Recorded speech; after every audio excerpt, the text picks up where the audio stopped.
warahmatullahi wabarakatuh. Jumpa lagi dalam pembahasan mata kuliah pemahaman peserta didik dan pembelajarannya dengan materi perkembangan kognitif di SMP dan SMA. Sebelum itu, izinkan saya perkenalan terlebih dahulu. Dari kelompok 5, yang pertama adalah Saudari Eka Aprila Yuniarini, kemudian Saudari Widian Pangestuti, Dila Edwati Namadia, saya sendiri, kemudian Saudara Ahmad Zainul Abidin, Saudara Rahmat Arifani, dan Saudari Ani Yuniatin. Yang pertama, pembahasan ini menjelaskan tentang pengertian teori perkembangan kognitif, yang dimana teori perkembangan kognitif James Piaget adalah teori Piaget yang menjelaskan bahwa kecerdasan berubah seiring dengan pertumbuhan anak. Perkembangan kognitif seorang anak bukan hanya tentang memperoleh pengetahuan, anak itu juga harus mengembangkan atau membangun mentalnya. Teori belajar kognitif itu merupakan teori belajar yang mementingkan proses belajar daripada hasilnya. Teori ini menyatakan bahwa pada proses belajar seseorang itu tidak cenderung pada hubungan antara stimulus dan respon, melainkan juga bagaimana perilaku seseorang dalam mencapai tujuan pembelajarannya. Teori belajar kognitif adalah teori yang menggambarkan bahwa mencari dan mencapai tujuan belajarnya. Teori ini juga menggambarkan bahwa belajar terdiri dari beberapa proses, yaitu antara lain menganalisis, mengolah informasi, prediksi, dan problem solving. Teori ini lebih mengutamakan proses belajar daripada hasil belajarnya. Maka dari itu, dalam menerapkan teori ini dapat lebih mudah untuk menjalankan proses belajar dan menyelesaikan permasalahan yang akan mendatang. Dalam perkembangan teori kognitif ini ada beberapa tahapan. Yang pertama adalah tahap sensorik motorik, yang dimana anak baru lahir dan sampai berusia 2 tahun. Kemudian tahap pra-operasional usia 2-7 tahun, dan tahap operasional konkret di mana usia 7-11 tahun, dan tahap operasional formal dalam usia 11-15 tahun. Perkembangan kognitif anak usia 13-15 tahun atau jenjang SMP. Di sini saya lebih memfokuskan untuk memberi contoh perkembangan kognitif anak tingkat jenjang SMP dan SMA ya. Tahapan operasional formal, yang dimana anak berusia 11-15 tahun. Tahap ini individu itu sudah mulai memikirkan pengalaman konkret dan memikirkannya secara lebih abstrak, idealis, dan logis. Kualitas abstrak dari pemikiran operasional formal tampak jelas dalam memecahkan problem verbal, yang dimana pemikir operasional konkret perlu melihat elemen konkret A, B, dan C untuk menarik kesimpulan logis bahwa A sama dengan B, B sama dengan C, maka A sama dengan C. Sebaliknya, pemikiran operasional formal dapat memecahkan persoalan itu walaupun problem ini hanya disajikan secara verbal. Selain memiliki kemampuan abstrak, pemikir operasional formal juga memiliki kemampuan untuk melakukan idealisasi dan membayangkan kemungkinan-kemungkinan. Jadi pada tahapan ini, anak itu sudah mulai melakukan pemikiran spekulasi tentang kualitas ideal yang mereka inginkan dalam diri mereka dan diri orang lain. Konsep operasional formal juga menyatakan bahwa anak dapat mengembangkan hipotesis deduktif dengan cara untuk memecahkan problem dan mencapai kesimpulan secara sistematis. Jadi pada anak yang usianya pada jenjang SMP itu, mereka beranggapan bahwa perkembangan kognitif itu utamanya dialami adalah formal operasional yang mampu berpikir abstrak dengan menggunakan simbol-simbol tertentu atau mengoperasikan kaidah-kaidah logika formal yang tidak terikat lagi oleh objek-objek yang bersifat konkret.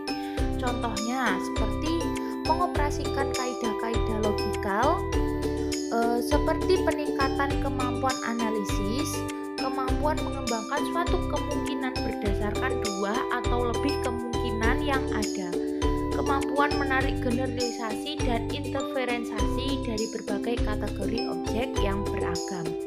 Selain itu, untuk siswa SMP ada peningkatan fungsi intelektual, kapasitas memori dalam bahasa dan perkembangan konseptual. Dengan kata lain, bahasa merupakan salah satu alat vital untuk kegiatan kognitif. Kemudian karakteristik yang dimiliki atau karakteristik perkembangan kognitif anak di jenjang SMP itu mereka lebih ke mempunyai kemampuan imajinatif, sistematis, logis, analisis, dan menyusun hipotesis.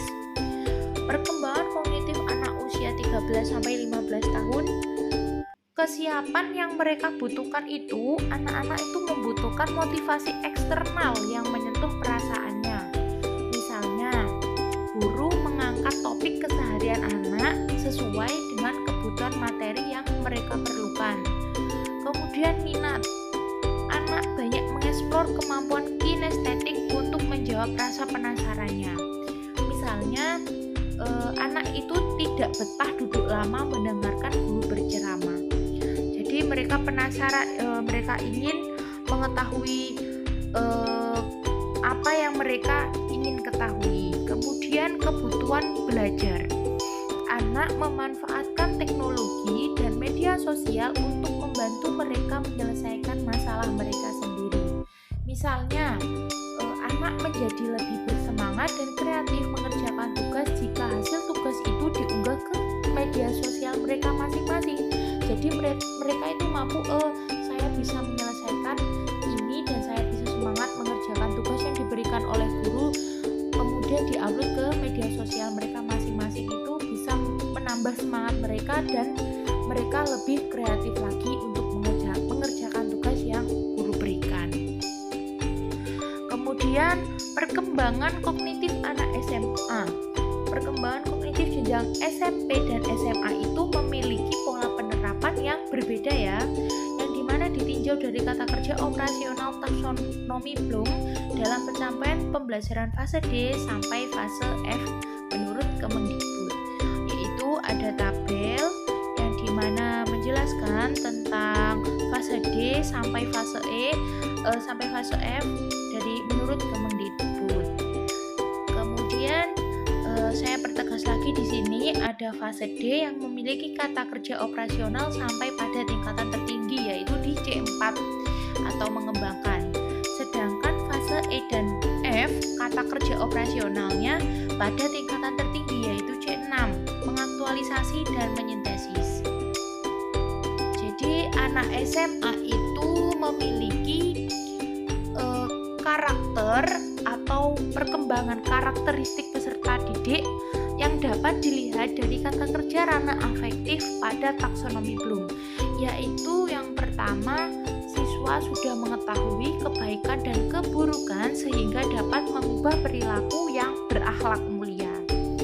Kemudian mengkualifikasi, yang dimana siswa dapat menentukan keahlian khusus, dan pada jenjang SMA anak-anak itu bisa memecahkan, siswa dapat menyelesaikan masalahnya sendiri. Kemudian siswa dapat membuktikan dengan argumen yang logis ketika dihadapkan dengan suatu permasalahan. Kemudian perkembangan karakteristik lagi, siswa SMA itu dapat mempengaruhi seseorang. Karena siswa pada usia remaja ini masih dalam proses penyempurnaan penalaran. Jadi di sini itu guru hendaknya tidak menganggap bahwa mereka berpikir dengan cara yang sama dengan guru. Untuk itu guru perlu memberikan kesempatan kepada siswa untuk mengadakan diskusi secara baik serta memberikan tugas-tugas penulisan makalah contohnya.